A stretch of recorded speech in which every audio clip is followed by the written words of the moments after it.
Organ music news here with Erik and Andy from DoublePlusGood in the SoHiTek gallery, and we're talking about their second album, the first album to feature Andy playing drums on it, called Here They Come, the Birds of Their Youth, which was released last month. And so this is the first album that you guys recorded together as a band, correct? Mm-hmm. Yeah. And would you like to tell me a little bit about that process? Sure, yeah. I guess what was kind of different about this is I wrote the songs and I kind of would approximate a beat with like MIDI mapping what I thought a beat could sort of sound like on the set, the kit, and then Andy would kind of flesh it out and finish it up.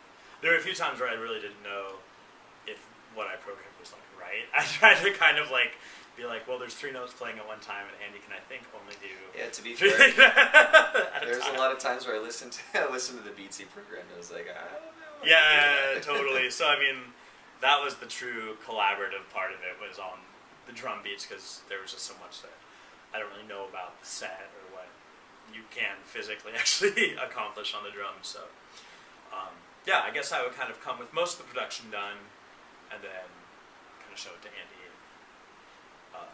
We just generally play through it, and I usually had ideas that didn't fly, and we just kind of like hash it out. Sometimes though I would come with, like the song like Falls Apart, I actually came with like 3 completely different ideas, and was like, which one of these do you like the most? So a couple times it was kind of nice to have someone else, after you've been working on a song for so long, you get kind of like wrapped up in it, and you can't really get a good perspective. It was nice to come in and be like, tell me which one of these is actually good. Like, and he was like, that one. So yeah.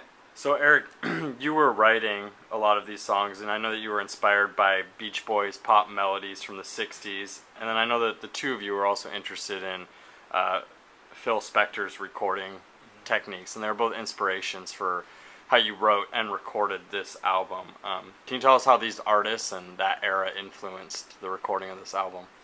Reverb. Yeah, so almost like the ultimate summation. But I think, well, I remember that when I first actually like auditioned for Erik, I remember he had a Beach Boys record on his like record player when I went and interviewed, and he was like, oh, I got this great idea for this new record, and here's some of the songs, and I really want to do layered vocals, and really get it sort of that, like do sort of 60s Beach Boys sound, and a lot of the tunes he wrote kind of like, they sounded like that, the structure of them were like that, the vocals were like that when he brought them to the table.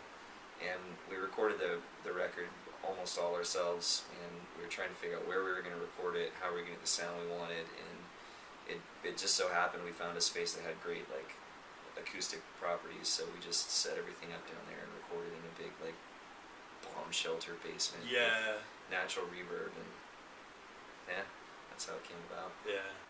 The album was completely self-recorded, self-produced, and you had some help with the mixing and mastering. Yeah.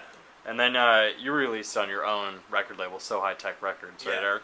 Can you tell me a bit about the record label and the process of putting this album out, or other albums as well? Yeah. I think I really liked the whole process. When I lived in Eugene, my first album came out on a record label there that I don't think exists anymore, but it was called Sleep Sound Records, and I just really liked the whole like process behind it of like packaging it and promoting it to people, and I really kind of, while watching other people do that, kind of realized I probably had the like enough organizational skills to do that for other people. And when moving to Portland, I just saw other bands I thought were cool and wanted to work with, and didn't want to join. So just like I thought it was kind of a cool way to be involved in like the artistic process without actually being in a band, and kind of strategizing how to make things come out and how to make it work.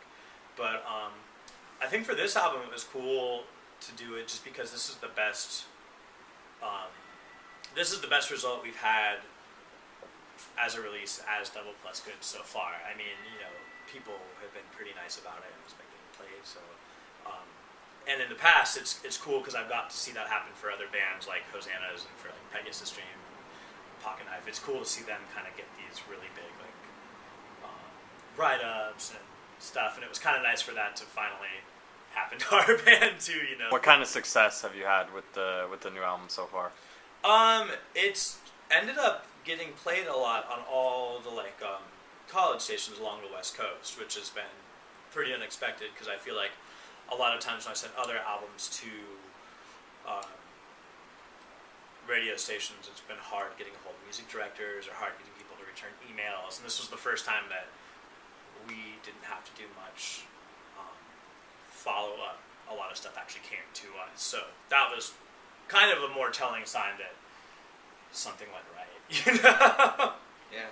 So yeah. Who knows whether it was the music or the hard work beforehand? Or... Yeah. Whatever. It was cool. So congratulations on the new album release, and your next Thanks. gig is at Bunk Bar. What do you look forward to about playing at Bunk Bar? One, two, three, free Sandwiches. And I'm excited to play with Youth too. I really like that band a lot. They're we were just listening to them before you showed up. Yeah. Give us the one-liner on Youth. What is Youth all about? The one-liner. I don't know. Youth is sort of like psychedelic pop, garage pop, surf pop. Is that a one-liner? It's a lot. Yeah. It's a lot of pop. They're Right. cool. I like bands that trade off boy-girl vocals a lot, and they do that, and they both. That's so much more than one line. Sorry. We like them. They're awesome. All right, thanks a lot, guys, for chatting, and congrats on the new album. Thank you.